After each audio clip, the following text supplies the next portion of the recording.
दोस्तों, जीवन में अक्सर हम अपनी असफलताओं के लिए किस्मत को दोष देते हैं। हम सोचते हैं कि हमारे पास पर्याप्त संसाधन नहीं है, हमारी मेहनत बेकार जा रही है और बाकी लोग हमसे बेहतर हैं। लेकिन क्या कभी हमने यह सोचा है कि हमारी असली समस्या हमारी सोच और हमारे कर्म हैं? आज मैं आपको एक ऐसी प्रेरणादायक कहानी सुनाने जा रहा हूं जो न सिर्फ आपकी सोच को बदल देगी, बल्कि आपको यह भी सिखाएगी कि किस्मत के भरोसे बैठने से कुछ नहीं होता। हमारी किस्मत तभी बदलती है जब हम अपने कर्मों में विश्वास रखते हैं। तो चलिए जानते हैं कि कैसे मेहनत और सही दिशा में किए गए कर्म जीवन को बदल सकते हैं।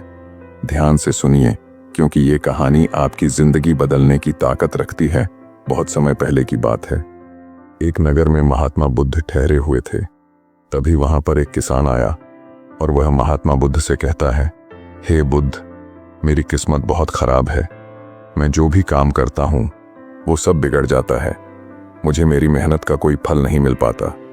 मैं एक किसान हूं, मैं खेती करता हूं, लेकिन मेरी फसल कभी अच्छी नहीं हो पाती और इसी वजह से मैं बहुत परेशान रहता हूं। पता नहीं क्यों मेरे साथ ही ऐसा क्यों होता है। इसके उपाय के लिए मैंने कई साधु संतों से बात की, कई ज्ञानियों से उनकी राय ली। उन्होंने जो कुछ भी कहा मैंने वह सब कुछ किया। मैंने सभी तरह के अनुष्ठान, पूजा पाठ और यहाँ तक कि हर प्रकार के कार्य करके देख लिए, लेकिन फिर भी मुझे इसका कोई लाभ ही नहीं मिल रहा। और वहीं पर मेरे अन्य गांव वाले, उन सब की फसल बहुत अच्छी होती है, जबकि वह अपने खेतों में उतनी मेहनत भी नहीं करते, लेकिन फिर भी उनकी फसलें हमेशा ही बहुत अच्छी होती हैं। मैंने सुना है कि आप सभी की समस्या का समाधान करते हैं, इसीलिए मैं आज आपके पास आया हूं। क्या आप मेरी समस्या का समाधान कर सकते हैं?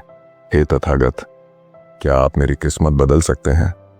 उस किसान की वह सारी बातें सुनकर महात्मा बुद्ध मुस्कुराने लगे और उस किसान से कहते हैं, भंते, तुम्हारी किस्मत तो पहले से ही बहुत अच्छी है, सब कुछ तो तुम्हारे पास ही है, फिर भला तुम ऐसा क्यों कहते हो कि तुम्हारी किस्मत अच्छी नहीं है? इस पर वह किसान महात्मा बुद्ध के इस प्रश्न का जवाब देते हुए कहता है, हे तथागत, मेरे पास क्या है? मेरी किस्मत इतनी खराब है कि जिस भी काम में मैं हाथ लगाता हूं वह सारे कार्य बिगड़ जाते हैं। मैं चाहकर भी अपने खेतों में अच्छी फसल नहीं उगा पाता, जबकि वहीं पर मेरे गांव के अन्य लोग अच्छी फसलें उगा लेते हैं और वे लोग मेरी जितनी मेहनत तक नहीं करते। तो ऐसे में भला मेरी किस्मत कैसे अच्छी है? इस पर महात्मा बुद्ध मुस्कुराते हुए उस किसान से कहते हैं, भंते, तुम्हारे पास एक स्वस्थ शरीर है, तुम्हारे सभी अंग अच्छी तरह से काम करते हैं, तुम्हारा मस्तिष्क भी अच्छी तरह से काम करता है और तुम्हारे पास अच्छी खासी जमीन भी है। भला तुम्हारे पास किस चीज की कमी है? अगर ऐसे देखा जाए तो तुम्हारी किस्मत तो बहुत अच्छी है।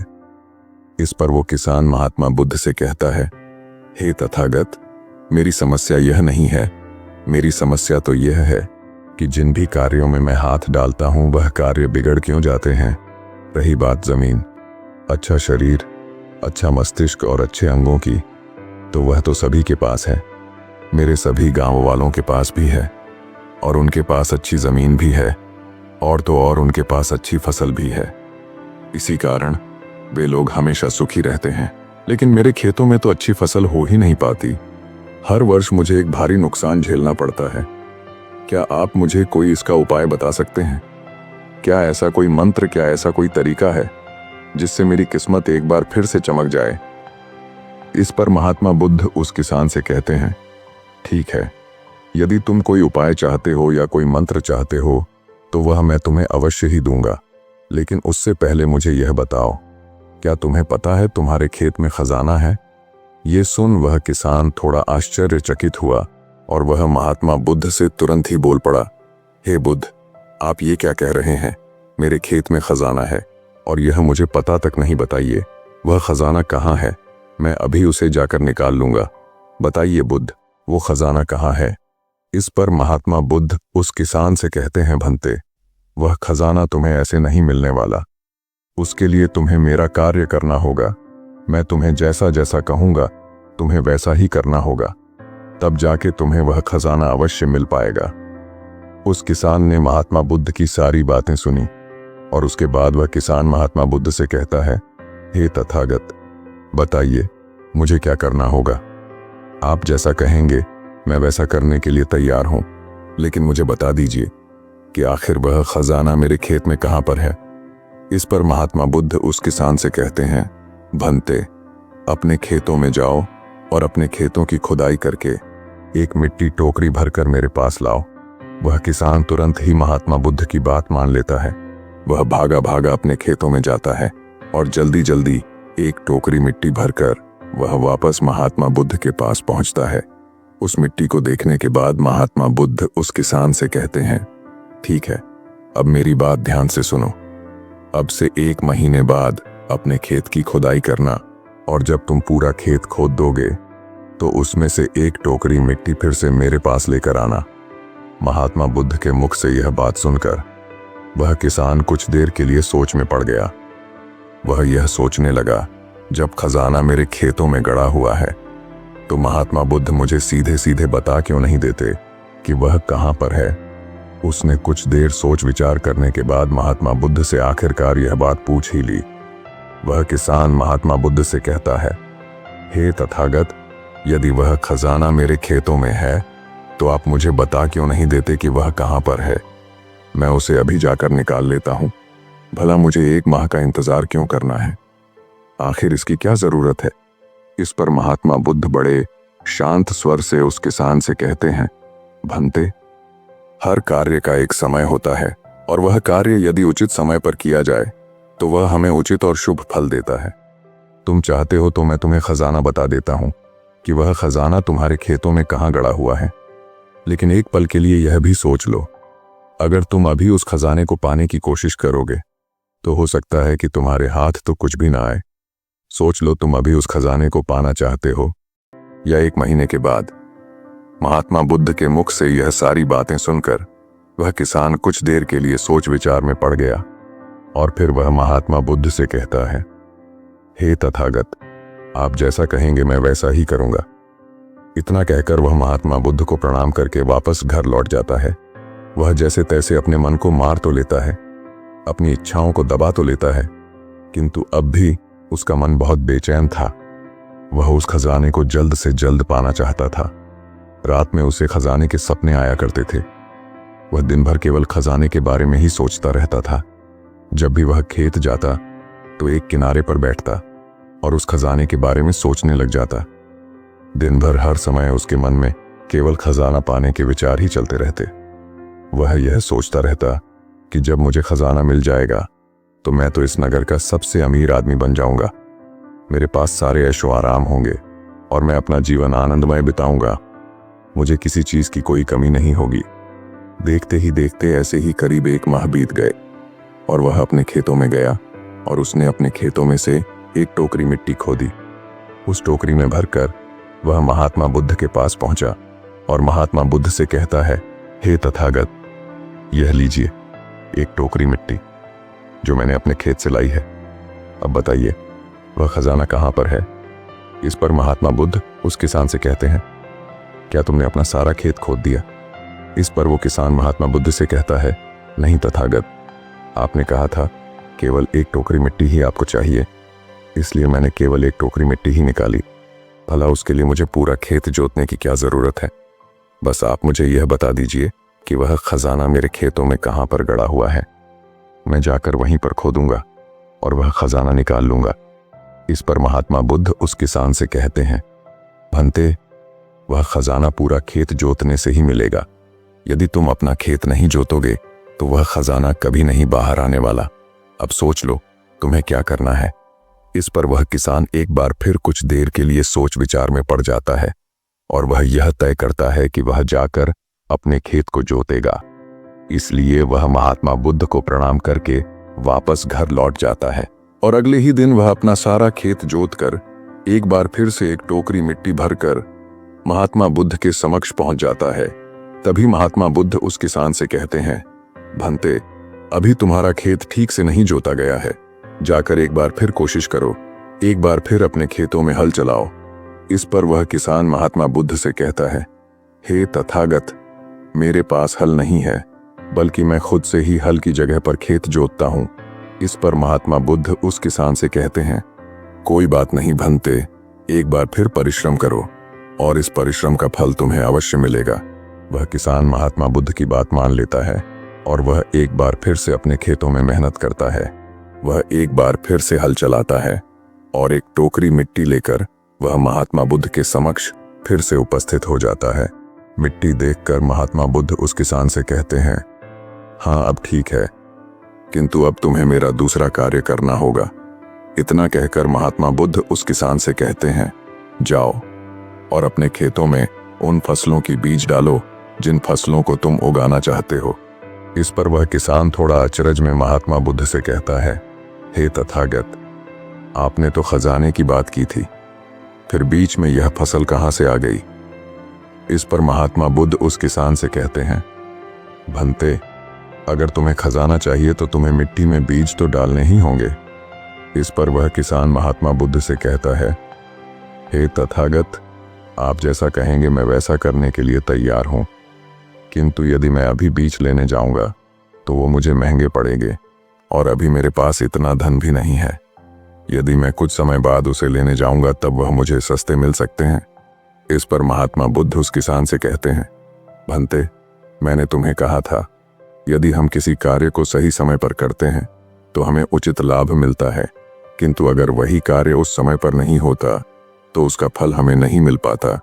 इसीलिए आज ही जाओ और अपने खेतों में बीज डालो। वह किसान महात्मा बुद्ध की बात मान लेता है। वो महात्मा बुद्ध को प्रणाम करके बीज लेने निकल जाता है। बीज लाकर वह अपने खेतों में भी डाल देता है और फिर वह महात्मा बुद्ध के पास वापस पहुंचता है और बुद्ध से कहता है, हे तथागत, आपने जैसा कहा था मैंने वैसा ही किया।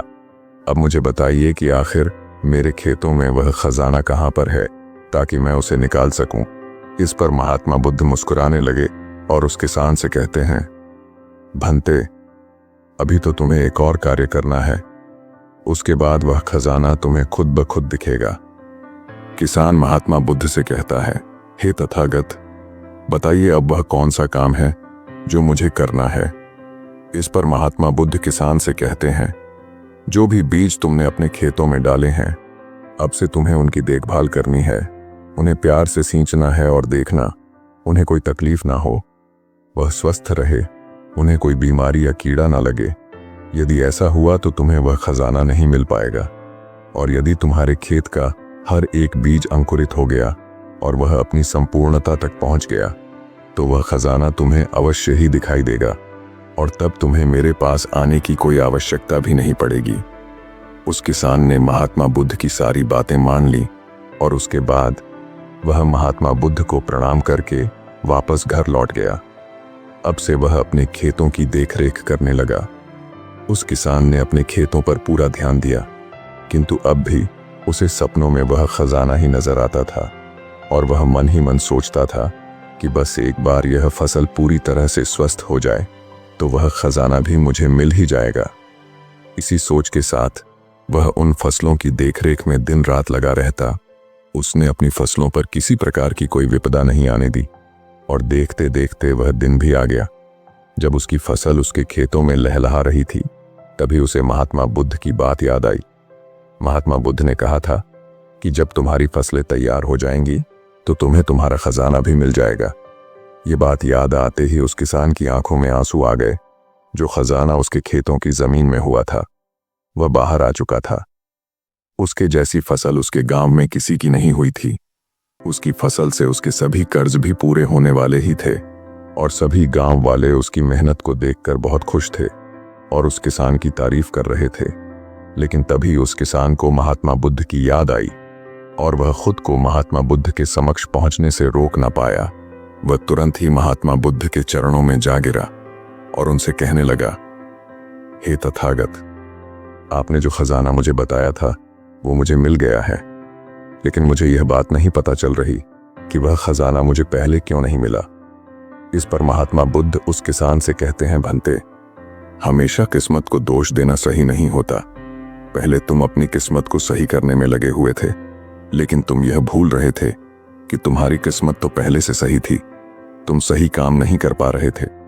तुम चाहते थे कि तुम्हारे कर्म किए बिना ही तुम्हारी फसल सबसे उत्तम हो, लेकिन उसी वक्त मैंने तुम्हें खजाने का लालच दिया और खजाने के लालच में ही सही लेकिन जब तुमने सही समय पर सही काम किया तो तुम्हें सही फल भी मिला। और जो तुम्हारे पास सबसे उत्तम चीज है, जो तुम्हारे पास असली खजाना है, वह तुम्हारा शरीर ही है। इस शरीर के माध्यम से हम इस दुनिया में जो चाहे वह पा सकते हैं। लेकिन यहाँ पर तो हर कोई अपनी किस्मत का रोना रोने में लगा हुआ है, यहाँ तक कि उन्हें अपने कर्मों में विश्वास ही नहीं है। तो ऐसे लोग भला अपने लक्ष्य तक कैसे पहुंच सकते हैं? इस पर वह किसान महात्मा बुद्ध से प्रश्न करते हुए कहता है, हे तथागत, तो क्या किस्मत जैसी कोई चीज नहीं होती? इस पर महात्मा बुद्ध मुस्कुराने लगे और उस किसान से कहते हैं, भंते, किस्मत क्या है? किस्मत हमारे ही सत्कर्म है, और यह सत्कर्म ही हमें ऊर्जा और शक्ति प्रदान करते हैं ताकि हम सही दिशा में कार्य कर सके, और इन कार्यों से ही हम अपने जीवन के लक्ष्य को प्राप्त भी कर सकते हैं। महात्मा बुद्ध के मुख से यह उपदेश सुनकर वह किसान महात्मा बुद्ध के चरणों में जा गिरा और उनसे कहने लगा, हे तथागत, मुझे आज पता चल गया है कि मेरी किस्मत खराब नहीं थी, मेरे तो कर्म ही खराब थे। किंतु मैं आज आपको वचन देता हूं कि आज से मैं अपनी किस्मत को कभी खराब नहीं कहूंगा, अपने कर्मों को सुधारूंगा और सभी कार्य सही समय पर करूंगा। इतना कहकर वह किसान महात्मा बुद्ध को प्रणाम करके वापस घर लौट गया। दोस्तों, हम में से अधिकांश लोग यही करते हैं। वे लोग हमेशा अपनी किस्मत को दोष देते रहते हैं, लेकिन वो कभी भी अपने कर्मों पर ध्यान नहीं देते। वो यह नहीं सोचते कि क्या उन्होंने अपने लक्ष्य को पाने के लिए जो कर्म करने चाहिए थे वो कर्म किए हैं या नहीं, कहीं उसमें कोई कमी तो नहीं रह गई, और अगर उसमें कोई कमी थी तो क्या उस कमी को दूर करके क्या उस लक्ष्य को प्राप्त किया जा सकता था। और यह सब हम तब सोच पाएंगे, तब समझ पाएंगे जब हम अपनी किस्मत को दोष देना बंद कर देंगे। लेकिन हम तो अपने आप को सही और अपने किस्मत को गलत ठहराना चाहते हैं। हम किसी ऐसे को चाहते हैं जो हमारी गलतियों का ठेका ले ले, और इसीलिए हम अपनी किस्मत को हमेशा दोष देते रहते हैं ताकि हमें कभी किसी के सवालों का कोई जवाब ही ना देना पड़े। और इस तरह से हम उस समस्या से भी निकल जाते हैं, और हम कभी पीछे पलटकर यह नहीं देखते कि क्या हमने उस लक्ष्य को पाने के लिए हर मुमकिन कोशिश की थी या नहीं। हमसे कहीं पर कोई गलती तो नहीं हुई थी, क्योंकि हमें तो लगता है कि यह सब तो किस्मत का खेल है, और भला किस्मत से कौन जीत सकता है। आपने अपने आसपास भी ऐसे कई लोगों को देखा होगा जो लोग अपने लक्ष्य को प्राप्त ना कर पाने पर रोते हैं, चिल्लाते हैं, और जब उनसे कोई उनकी असफलता का कारण पूछता है तो वह यही कहते हैं कि वह तो मेरी किस्मत में था ही नहीं। लेकिन यहाँ पर आप एक वास्तविकता भूल रहे हैं। इस दुनिया में ऐसे कई सारे लोग हैं जो अपने कर्म पर ध्यान देते हैं। वह अपने कर्म को कभी नहीं छोड़ते, भले ही वह अपने लक्ष्य को पहुंच पाने में असफल हो जाए, लेकिन फिर भी वह अपने कर्म पर विश्वास रखते हैं। और जो लोग अपने कर्म पर विश्वास रखते हैं, वह लोग कभी यह नहीं कहते कि उनकी तो किस्मत ही खराब थी, बल्कि वह दोबारा फिर से एक बार पूरी शक्ति से उस लक्ष्य को पाने की कोशिश करते हैं। और यह कोशिश वह तब तक करते रहते हैं जब तक कि उन्हें उनका लक्ष्य मिल नहीं जाता।